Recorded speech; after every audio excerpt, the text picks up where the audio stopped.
Hey, what's up, everybody, and welcome to my 3 takeaways episode from the Aaron Kraft interview this past Sunday. That one was so special to me. I actually just got overcome with the chills by saying the Aaron Kraft interview, because I remember when I was growing up, I think in high school and early on in college, I remember watching Aaron Kraft with Ohio State, and because I was more into college basketball when I was younger, and it's one of those things when you're a smaller white guy, you don't really see that many people who are successful basketball players. I mean, every once in a while there's good point guards, and once in a while there's someone like Aaron Kraft, and that's when that person's special, right? Because you just don't see that all that often. And so I could resonate and I could relate with him.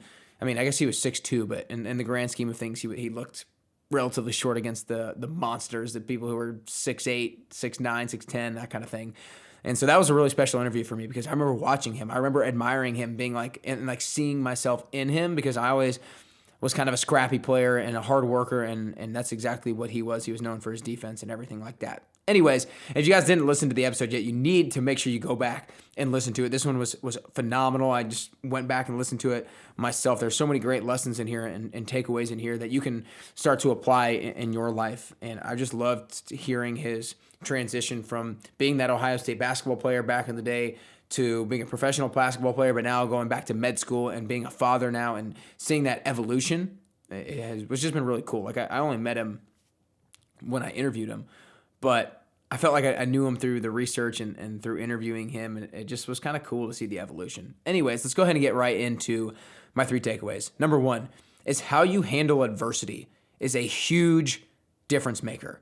And this was funny because I brought up how when he was at Ohio State, they went to, I think, the Elite Eight, the Final Four, Sweet 16, and then they lost in the first round his senior year. And so I asked him, what's kind of the difference from those teams? And you could tell that it kind of hit him a little bit. He was he was frustrated about that senior year, how they lost in the first round. And what he said is his senior year, they started off 13-0. They were the top 10 in the country. They were hot. They were on the high of things. But then all of a sudden they went on this long slide. They were losing and things were going bad. And that's when he told me, he was like, that's when I wish I would have done things differently. And that's when I probed a little bit further. I was like, what do you think that you would have done differently? And he said that he would have reached out to people a little bit differently, especially during that time, that long slide when they weren't playing as well and that when they were losing. He doesn't feel like he handled himself in the way that he maybe could have in regards to reaching out to people, in regards to how he could have reacted to that adversity a little bit differently. Because when he was in the moment, he kind of felt like, this is my senior year. I'm supposed to be going out on top. I've had this great career in the past. We've had some great seasons. I'm supposed to be going out on top. What is happening? And he just feels like he didn't react in the way that he could have. But I think the way that you do it, the way that you respond instead of react in moments of adversity, is you need to be able to zoom out. You need to be able to have a little perspective on the situation. And I think really one of the best things that you can do is you need to have this moment with yourself and ask yourself, okay, if I was to give myself some advice on this situation and kind of look at it from an external source, but I'm the external source as well, what advice would you give to me? What advice would you give in regards to how to approach my other teammate, how to approach my coworker, how to approach my significant other when we're going through this adversity? And so if you can zoom out, have perspective, and have that conversation with yourself, I think that it can be a huge difference maker in how you handle adversity. Takeaway number 2 is learn how you can impact the game. And I'm going to talk about it in regards to him in basketball, but this is so applicable to you and whatever job that you have, whatever team you're on, whatever family you're in. He talks about how when he first got to Ohio State, when he was in high school, he was one of the best players, so he did everything. But when he got to Ohio State, he was already getting on a super good team. So he realized his role was to be able to handle the ball. He was the point guard, be able to handle the ball, don't turn the ball over, play defense super well, and guard their best point guard. And so through that, he embraced that role. He embraced the role of getting into the other team's head. He embraced the role of being that scrappy guy, being that defender. He embraced the role of being that ball handler, making sure I don't turn the ball over. He didn't force trying to make all these big plays. He embraced the role because he realized that was his uniqueness, and he wanted to magnify that uniqueness. You see, I think a lot of us see other people who are really good at certain things, and we think, oh, how great would it be to be like that person? And we try to chase down their dream, or we try to chase down their uniqueness without seeing our own, being blind to our own uniqueness. When the reality of the situation is, we need to find whatever is unique to us, whatever we can actually contribute to our team, to our coworkers, to our groups, to our team, to our families, and we need to magnify that thing. We need to magnify our uniqueness because that's going to be what's going to be the greatest contribution to that group of people. And then takeaway number 3 was God will take you where you need to go, not where you want to go.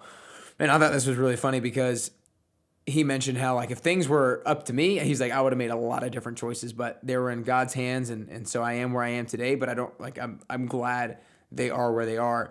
And the whole idea here is that we've got to trust the process. I think that we always get super impatient. We always wish we were somewhere differently. We always wish we could be doing something differently, talking to somebody differently, earning more money, be healthier, whatever it is.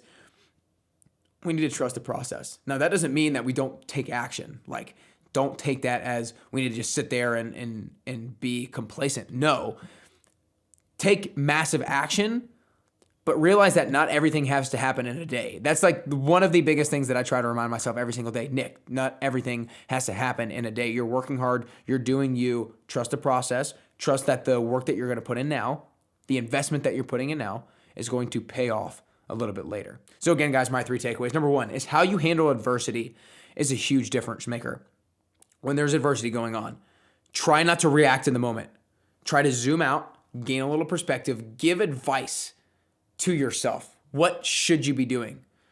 And if you have that perspective, you're going to be able to handle that adversity a little bit differently, and that's going to be a huge difference maker. Takeaway number 2 was learn how you can impact the game. Don't see somebody else and what they're special with and think that you need to be that way.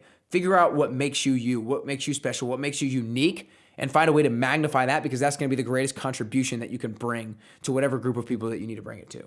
And then takeaway number 3 was God will take you where you need to go, not where you want to go. I know this for me applies to patience, applies to trusting the process.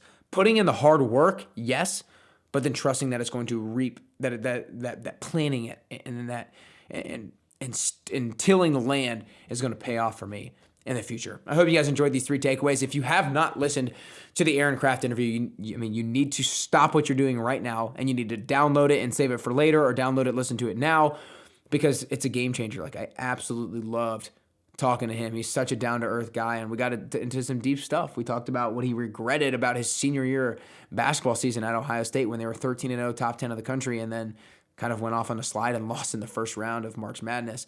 So make sure you go back and listen to it, because I promise you, these 3 takeaways, I promise you that stuff that Aaron talks about in that episode will, if you let it, get you closer and closer to your best you.